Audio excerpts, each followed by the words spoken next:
Bonjour, alors aujourd'hui on va faire un petit tutoriel sur mes dessins, comment je dessine, quelles sont mes techniques, voilà, pour si jamais vous voulez vous mettre au dessin, vous voulez un peu améliorer votre technique ou faire des choses qui ressemblent un peu à ce que je fais, ça pourra peut-être vous être utile. Donc le sujet de cette vidéo, ça va être la Lamborghini Huron que j'ai inventée, donc ça serait une compacte Lamborghini. Voilà, un truc un petit peu farfelu, mais comme ça peut être pas mal pour essayer d'apprendre à jongler avec un style qui est très expressif, très supercar, et mettre ça avec un format assez compact. Donc voilà, je vais vous parler de tout ça dans cette vidéo, j'espère que ça va vous plaire. Alors déjà, faut savoir un truc pour le début, c'est que je suis vraiment pas très bon en perspective. Donc ce que je fais, c'est que je vais aller choisir des modèles de voitures qui existent déjà, qui ont à peu près les formes que j'aimerais obtenir à la fin sur mon modèle, moi, que j'aimerais bien dessiner, pour après décalquer les lignes et reprendre, enfin du coup, voilà, reprendre toutes les lignes et refaire mes lignes par-dessus. Et alors c'est une très mauvaise habitude, une très mauvaise habitude ce que j'ai, hein. Vous, si vous savez faire un peu de perspective, ce serait mieux. Mais moi, clairement, je pourrais faire ce résultat en termes de perspective tout seul, sans décalquer, mais c'est juste que ça me prendrait 3 ou 4 heures de plus, donc j'ai pas envie de perdre tout ce temps-là. Et je préfère simplement décalquer, même si c'est une très mauvaise habitude. Donc j'aimerais bien la changer un jour. Mais voilà, donc si vous commencez et que vous non plus, la perspective c'est pas trop votre truc, je vous conseille du coup de vous inspirer de modèles qui existent déjà, de les décalquer pour après refaire les lignes, comme ça on peut bien me calquer. Par exemple, là vous voyez, sur mon dessin, il y a les phares, par exemple, de la DS4 que j'ai pris comme modèle. Mais en fait, je vais pouvoir calquer mes phares déjà sur le côté droit, et puis après, par symétrie, je vais pouvoir les calquer sur le côté gauche. Donc ça, c'est vachement bien à ce niveau-là. Donc en général, ce que je fais, c'est que là, ce que vous voyez sur l'écran que je suis en train de dessiner, en fait, en réalité, je l'ai déjà designé avant. Donc je prends une feuille à part, comme ça, je fais vraiment vite fait des traits, je fais quelques itérations, j'y pense un petit peu. En général, ça prend quoi, ça prend à peu près 1 heure ou 2 de trouver des bonnes lignes, et puis après je peux les retoucher sur la semaine. Et comme ça, j'arrive au week-end, j'ai des lignes qui sont bien préparées, j'ai une voiture qui tient à peu près la route, et je peux directement passer au dessin, puis après c'est que des petits détails mineurs de proportions à changer sur le dessin, sur le dessin final. Mais voilà, donc pour trouver les lignes, en fait, bon bah déjà c'est un peu de créativité, parce que moi ça fait depuis très très longtemps que je dessine des voitures, donc au bout d'un moment il y a les lignes qui viennent, si vous voyez, enfin ça vient directement dans ma tête et j'ai pas trop besoin de réfléchir. Mais ça c'est juste avec la pratique, c'est parce que ça doit faire, je sais pas, j'ai pas compté, mais ça doit faire au moins 15 ans que je dessine.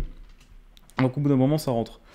Mais sinon, j'essaye de faire en général des synthèses entre les derniers modèles des constructeurs. Donc là, pour cet exemple de Lamborghini, j'ai pris, vu que c'est une compacte, du coup je m'étais un peu inspiré du Lamborghini Urus, parce que c'est la seule Lamborghini qui a une forme entre guillemets conventionnelle de voiture, parce que c'est pas une supercar. Et après je mélange ça avec les concepts récents que Lamborghini avait fait, donc par exemple je pense à la Terdio Millennio, qui a été présentée il y a 1 an ou 2, je sais plus trop. Donc voilà, en implantant tous ces petits éléments de design, et puis aussi après je vais simplement chercher dans Google Lamborghini Concept Car, ou dans toutes les autres voitures que j'ai tapé DS Concept Car, McLaren Concept Car, Volkswagen Concept Car, etc. Pour essayer de même trouver des créations indépendantes, mais des trucs que je trouve vraiment bien, et des petites lignes dont je pourrais m'inspirer, etc. Voilà, donc là d'ailleurs, pour cette Lamborghini, j'ai vu un concept car sur internet qui s'appelait la Lamborghini EX. J'ai vraiment accroché, je trouve que les lignes sont incroyables parce que ça résume bien Lamborghini, mais en même temps ça reste dans la simplicité.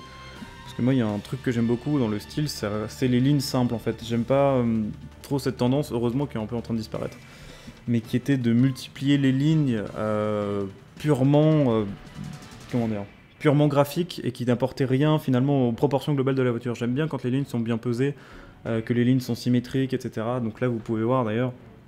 Là, je crois que je vais la refaire. Oui, parce que, enfin, j'enregistre pas en live. J'ai enregistré le truc avant et puis je mets le commentaire par-dessus. Mais ici, donc, t'as la ligne du phare là qui redescend sur l'aile et qui est parallèle à la ligne de l'entrée d'air sur l'avant.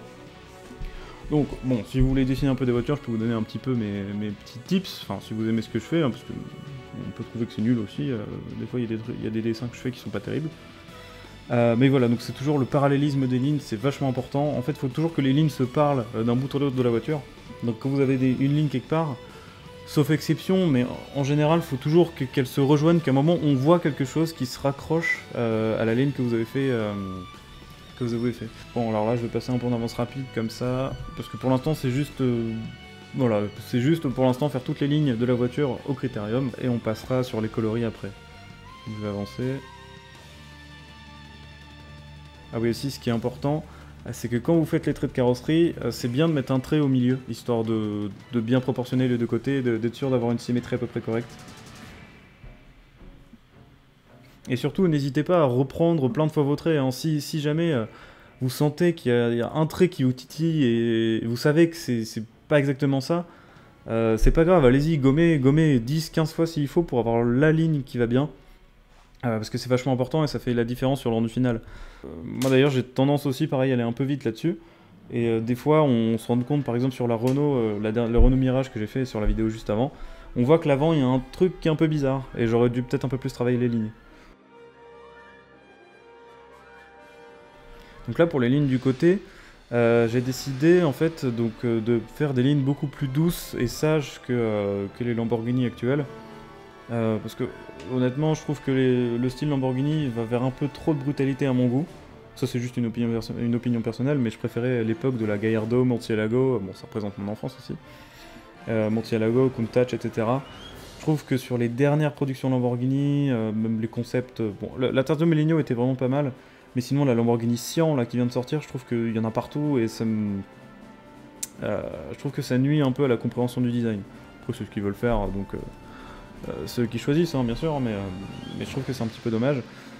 Donc là, sur le côté, c'est complètement inspiré du concept X que j'ai trouvé, que je vous dis, je le trouvais incroyable ce concept, fait par un designer italien indépendant.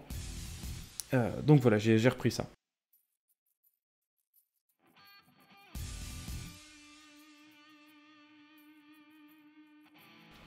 Voilà, donc là, le trait est à peu près définitif. Donc à part les roues, mais ça en général je les fais toujours à la fin. Donc maintenant, ça va être temps de passer au vrai trait, au feutre.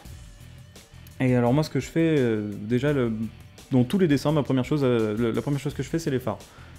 Voilà, c'est une constante, je fais toujours les phares en premier, parce que selon moi c'est l'œil de la voiture, c'est vraiment quelque chose qui va accrocher le regard.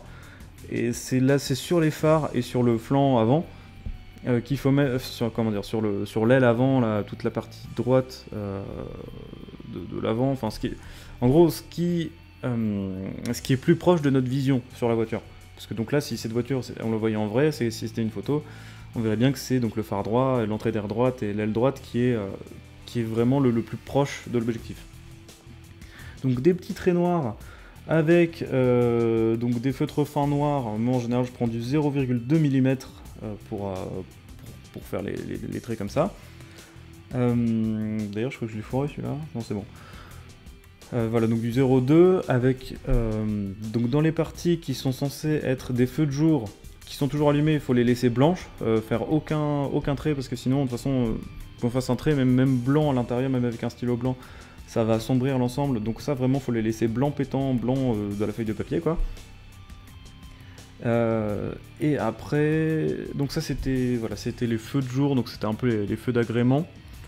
Et les petites languettes derrière, ça c'est les vrais phares. Bon ça je sais pas si ça serait possible à réaliser en vrai, hein.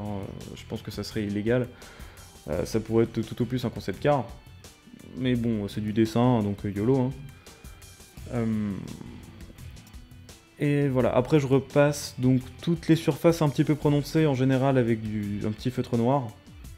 N'hésitez pas, c'est un truc qui est souvent présent chez les gens qui commencent le dessin, d'ailleurs je faisais ça aussi avant. C'est de ne pas mettre de contraste dans les dessins, c'est de vraiment, même pour les ombres, d'y aller soft, etc. Et de rester avec un critérium et de ne pas trop appuyer. Alors que pourtant, quand on regarde les dessins, quand on regarde mes dessins par exemple, il y a énormément de noir, je mets vraiment beaucoup de noir partout. Parce que voilà, ça apporte vraiment de la profondeur au truc, et ça rend le dessin plus réaliste. Alors là, ce que j'utilise pour les phares, pour les parties non éclairées du phare en fait, c'est le Pro Marker bleu nuage de Winsor & Newton, pardon. Alors ce Pro Marker, ça je l'utilise beaucoup pour tout ce qui est vitre, phare, voilà, tout ce qui est vitré. Ça marche très très bien parce que ça fait un bleu vraiment très clair, bleu ciel en fait. Et ça peut très bien faire des reflets. Voilà, donc ça fait une couleur très réaliste pour les phares, donc pareil, je vous le conseille. D'ailleurs, pour commencer à dessiner, si vous voulez commencer à dessiner, il faut quand même un petit peu de matos, mais pas non plus 1001 crayons, hein. Ça s'achète au fur et à mesure. Si vous voulez commencer à dessiner, je vous conseille juste une boîte de couleurs de bonne qualité, quand même de préférence. Un Pro Marker noir, voilà, et puis éventuellement un ou deux Pro Markers de la couleur que vous voulez faire à votre dessin. Et puis ça y est, c'est parti, hein, vous pouvez commencer avec ça. Après, tout ce qui est reflet blanc, reflet ceci, cela, tout ça, ça vient après. Je veux dire, si un jour vous vous dites, ah tiens, j'aimerais bien, enfin, si vous avez fait déjà quelques dessins, que vous vous dites, tiens, j'aimerais bien faire un dessin avec un peu plus de reflets, des petites pointes blanches, etc. Bah, dans ce cas, vous irez prendre votre stylo blanc à Cultura, mais c'est pas tout de suite. Déjà, il faut commencer par les choses simples, quoi.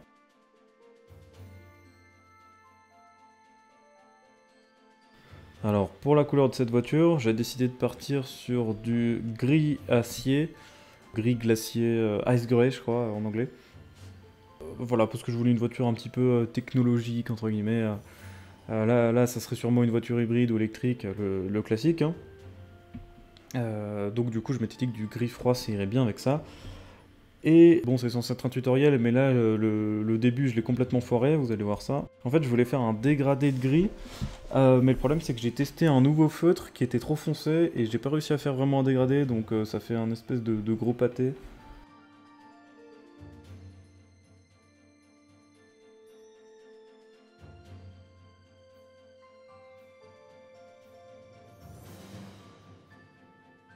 En gros, sinon, l'idée de la manœuvre, c'est ça. Vous prenez un crayon, donc bon là ça serait un feutre, un Pro Marker, ce que vous voulez, le plus, comment dire, le moins foncé possible. Vous faites toute la surface que vous voulez colorier. Après vous faites la partie la plus foncée, clac. Donc là je l'avais fait au niveau du pare-brise. Et après ce que vous faites c'est que vous essayez d'égaliser avec les couleurs intermédiaires. Donc si vous avez une boîte de Pro Marker avec plusieurs teintes différentes, genre du gris 1, 3, 5, etc. Bah vous essayez d'égaliser au fur et à mesure, en repassant plusieurs couches, etc. Et puis au bout d'un moment, normalement, vous avez un bon dégradé. Bon là du coup, comme ce que je disais avant, c'est un peu raté parce que le gris que j'avais pris était beaucoup trop fort, enfin beaucoup trop foncé par rapport à ce que je voulais, donc bon, ça a fait un truc pas terrible, mais on va rattraper ça, hein. De toute façon, dans quasiment tous mes dessins, à chaque fois, il y a des boulettes et je les rattrape, donc ça devrait aller au final. Et voilà le rendu pour l'instant. Donc, bon, c'est pas fou, hein, c'est pas la folie, mais c'est quand même mieux que ce que je pensais au vu du début, là, quand j'avais commencé à mélanger les deux couleurs, que c'était une catastrophe. Donc voilà, je vous donne rendez-vous dans la prochaine vidéo pour, je pense, faire l'aile avant, faire éventuellement la calandre à l'avant, bon, on verra bien ce qu'on va faire. Donc voilà, j'espère que vous portez bien, et puis bah, je vous souhaite une bonne journée.